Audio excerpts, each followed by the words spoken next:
I guarantee you will never have waist length hair if you're not stretching it. If you aren't stretching your hair and you have type 4 low porosity hair, then I don't know what you're doing. I am someone who does not like to spend a lot of money on hair products, and I know what you're thinking. Is the RevAir really worth it? You're thinking, can I really spend £350 on a blow dryer? But before you make any assumptions on it, I want to give you an honest, in-depth review of what I personally think on the RevAir dryer. Commit your actions to the Lord and your plans will succeed. Amen. So as I said, I'm someone who does not like to spend a lot of money on product. However, if there is something out there that is superior, that is going to allow me to retain length and ultimately grow my hair super long, then I think it's an investment. And if you're gonna spend £300, then you need to make sure it's a worthwhile investment. So that is why I'm here to do an independent review on whether I think this is actually worth it before you go and spend your hard-earned pound. I'm not being paid to do this. All the opinions will be of my own, and even if I was being paid, I would still give my honest review, because at the end of the day, I'm loyal to God. So yeah, before we even delve into the RevAir review, I want to go into a bit of detail just to explain why it's actually so important to keep your hair stretched as a type 4 low porosity girl if you want your hair to grow, and why this may seem like a crazy amount of money to spend, but because stretching is so important, it could actually be a very worthwhile investment. So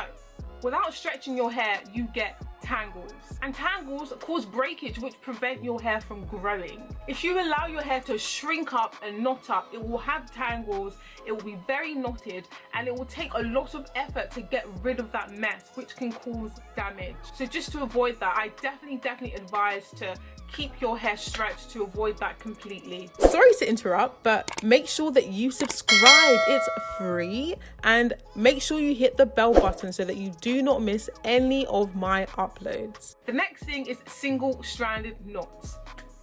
These things will literally deteriorate the amount of hair that you've grown. All of your hard work in growing your hair so long, if you have an excess of single-stranded knots, this could completely wipe it out. Why? Because the only way to get rid of single-stranded knots is to cut them, and that means cutting out a lot of your progress. So anything that prevents single-stranded knots, then I think is a definite worthwhile investment. And the third thing is moisture. Without moisture, your hair will literally break off of your head. But by keeping it stretched, it allows the natural sebum that our scalp produces to actually get to the ends of our hair, and our natural sebum is the best way of our hair to be moisturized, and that stops breakage and allows you to have long, healthy, luscious hair. So now you know why it's so important to stretch your hair. You can understand why anyone would want to invest in supreme technology that will help them stretch their hair the safest way possible. Because the issue is, a lot of the typical blow dryers that we use blow our hair using heat without any real care for the health of our hair, and it can actually reverse the benefits of having stretched hair. So think of RevAir like that thoughtful friend who actually cares about your feelings, because RevAir cares about protecting the health of your hair while still achieving super sleek and nice results. And quite frankly, throughout the years, I've probably spent in excess of £300 on useless and worthless blow dryers that are not good for my hair and actually cause damage. So I'm going to quickly show you how I actually blow dried my hair to get it looking like this, and once I'm done, I'm going to come back and give you an honest review as to what I think of the RevAir blow dryer. So it comes in a big box like this, and in it you have your typical just flyers letting you know how to set it up and just some contact information if you want to know anything more. And in the box, it was a bit difficult to get it out, but eventually I did get it out. And it comes in this quite cool bag, which you can use it to store, so that's really helpful. And in the first box, you can see that there are some things in there. I'll open that a bit later.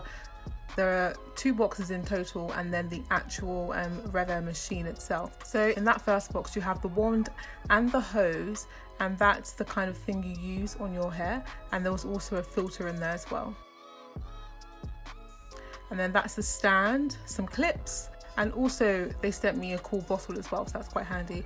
And that's where you can actually put the wand inside. So I'm just going to unpackage it and kind of show you how I put it together. So you kind of put in the filter in and you try and look for the little nudges. Hopefully it should slide in, and you just put in the hose and then you twist that little thing there to make sure it doesn't come out. And that dial is for the actual suction power, and that dial is for the heat. So I'm just going to show you how to turn it on. Also, it is pretty loud, guys.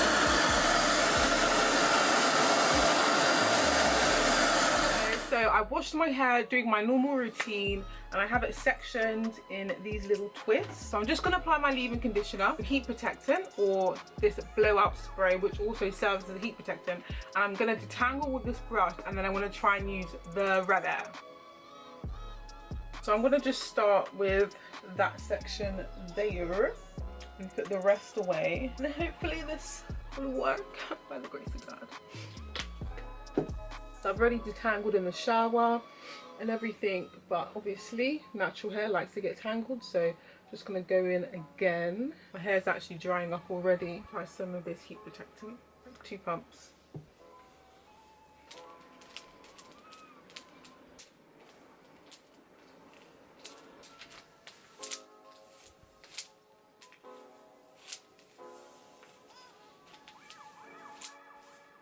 Okay, so I want to make sure I'm using this properly, so I'm going to my emails just to see the exact instructions that Deborah, who kindly sent this to me, sent. So she says, in fact, let me put my hair away so I can do this properly. So this section's done and is ready to go. For the speed, I should start at 2 to 3, and once I see what my hair can tolerate, I can then increase it. If you're trying to do this, do not go straight to number 7, because you need to kind of test what your hair can do, and I really like that idea, so I'm going to do that. I'm going to start on number 3. So just to be clear, the actual air speed is using this dial, and this dial here on the actual wand dictates the temperature speed. So this dial has up to 7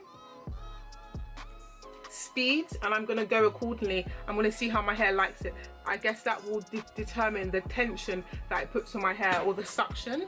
And then this is just the heat. So you can either have no, low or high heat, and I think for this I'm going to try low heat, and then I'm going to probably go to high heat, because I've got no real issues in using high heat on my hair with typical blow dryers. So let's give it a go. I'm nervous. I hope it works, man. I've been wanting to try this for the longest of time.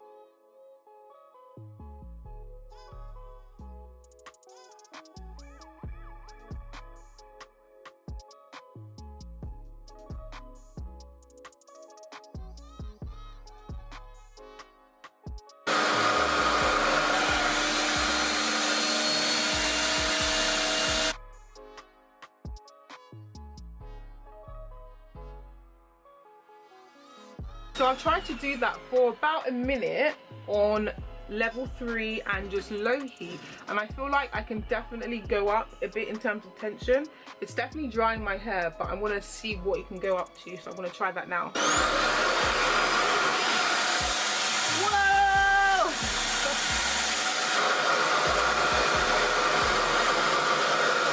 That was for about 30 seconds, and this is how my hair is looking.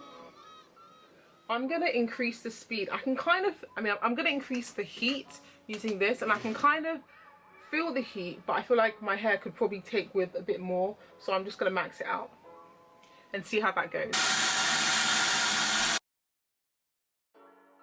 So I think my hair is pretty dry, and I want to show you my results. I've been doing this for about like 2 to 3 minutes. And I really like the fact that my hair, when you blow dry your hair, you know you feel all the tension from just combing, from combing through your hair. But with this, because it's literally just sucking the air out, your hair still feels quite just protected. I hope I'm explaining that right. So I do like the fact that it does that, but I think my only con would be I haven't got super straight results. So as you can see, you can still kind of see my curl pattern just a little bit, but do I think that it is, I would probably prefer to have hair that is, you know, less damaged and has a little bit of texture to it than having a super sleek result. So far I'm actually pretty pleased, because this has allowed me to stretch my hair with minimal heat. I'm pretty happy. When I've done my whole head, I'll give a full review, but for this section, I'm pretty happy. I'm gonna start the rest of the sections on high heat and speed 7, just to see if that makes a difference. But so far, I'm pretty happy. Like, guys, this could be what we are looking for in terms of getting our hair stretched with minimal damage, because you could go ahead and do a quick braid out, and of course, this took so much less time.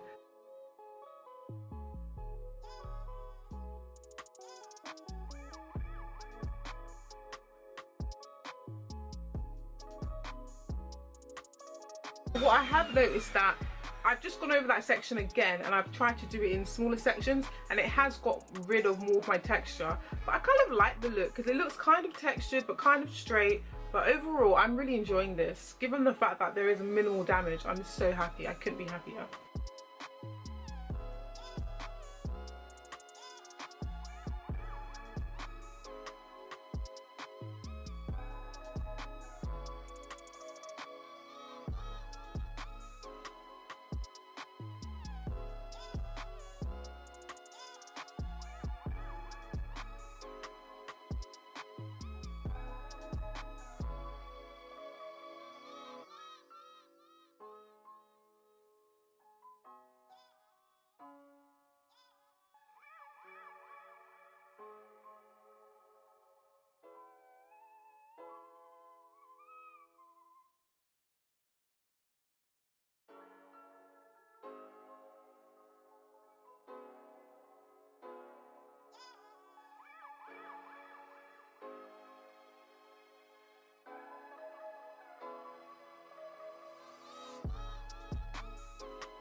My hair is growing again. Oh my goodness.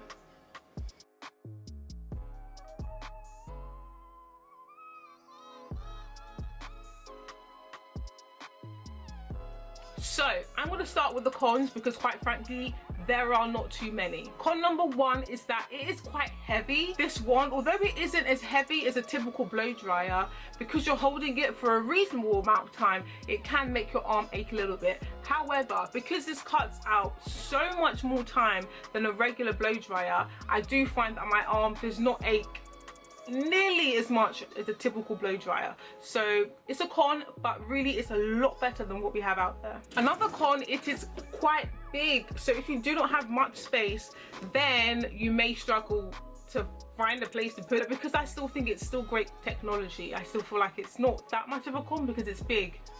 You know, it is what it is. We can live with it. It's not life-changing. And the only real con I would say is that I was using it on the high heat, and I did notice that my scalp did get a bit warm whilst I was using it on the high heat. But that's not something that's unbearable. If you did feel a little bit of heat, you could just kind of like go a little bit further away from the scalp, and I was okay with it, really. So the pros, I'm gonna just get right into it. There is minimal damage. Oh my goodness, guys, like I wish I was lying, but with this I can't even call it a blow dryer, because it's definitely not a blow dryer. With this RevAir dryer, you do not have your hair flying all over the whole house, because one thing that annoys me is when you blow dry your hair and you have so much hair flying everywhere, and it's almost always broken hair. So for me, I love the fact that this is a suction method, and my hair does not feel all of that tension from constantly combing it or constantly brushing it. This is just mind-blowing, literally. Another pro is the fact that it only took me about 30 minutes to blow dry my whole head of hair. Like, when does that ever happen? It took me about, I would say, 1.5 to 2 minutes per section. And guys, I had 8 sections, so what's that? That's not a lot of time.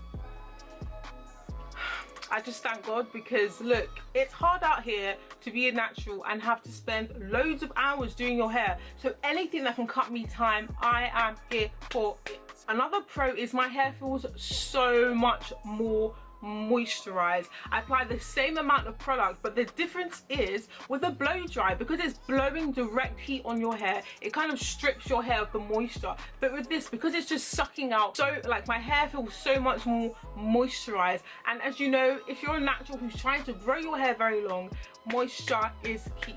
And in all honesty, I genuinely believe this is the best dryer on the market. There is no competition. I've tried a lot of blow dryers, and if you follow me on Instagram, you know I was in the market for trying to get a new dryer because everything that I was using was crap. I hate the ones with the pick attachments. And the one with the brush is a bit better, but it still takes you so long and doesn't get the same benefits you can get with the RevAir. So for me, my honest opinion is that this is a definite thumbs up, because it allows me to achieve the same great results, but in less time and with less damage. So this is just music to my ears. Another con is I thought that my hair wasn't getting fully stretched, because you'll see that you could still see some of the texture whilst it was being blown out. But when I combed it through, it looked completely fine. So it's not really a con, it's a pro. Just wanted to update you guys on that. But no, for the most part, my hair, guys, you're never gonna catch me with anything else unless RevAir gives us another updated version. But I'm literally sold. I'm sold. I'm not being paid for this, I'm being honest. And if you really want to learn how to grow your hair, definitely go and check out my hair goal series where I'm teaching you how to grow your hair to waist length. So if you did like this review, definitely comment down below. If you're going to purchase it, let me know. I would love to know. And if you have tried the RevAir, let me know your reviews. I want to see what other people think as well. And definitely like, comment, subscribe, all that good stuff. That's it for me, guys. I'll catch you on the next one. Bye. So if you do want to learn more about how to grow long hair, I post so much more regularly on Instagram, so go ahead and follow me there at Janet Ian Davies, and also follow Aminorun Naturals, because that's the hair growth oil that I use. So go ahead and follow both of those accounts. I do reply to DMs. If you have questions, just let me know. Bye.